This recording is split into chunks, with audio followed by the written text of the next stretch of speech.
Well, I was actually working in the back of my live truck when we got the information about the rescue taking place over in the Linville Gorge. I was up in Northeast Hickory in the St. Stephen's area working on a story. The station said, get that story finished. We're sending Chopper 9 up out of Charlotte.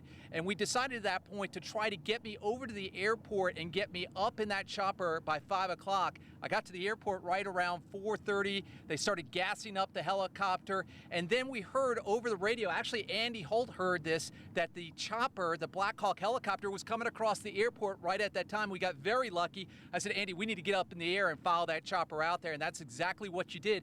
And if you were watching the broadcast yesterday, you probably saw that first report of the shot of the chopper there off in the distance, the Black Hawk helicopter from the NC Hart team. We were following them out to the actual rescue. It just happened that they came across the airport, and our timing was right on. Now, the thing that I did before I left, I was calling people left and right with Burke County Emergency Services, trying to get as much information as possible. The problem is once you get up in the helicopter, it makes so much noise that you can't call people to get information. All you're going to be able to report on is what you're seeing down below.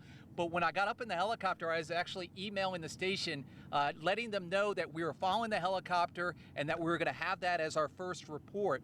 When we actually got out onto the scene, I was still able to communicate. It was kind of crazy. I was able to email back and forth in between the live shots, but I was talking quite a bit out there throughout the rescue.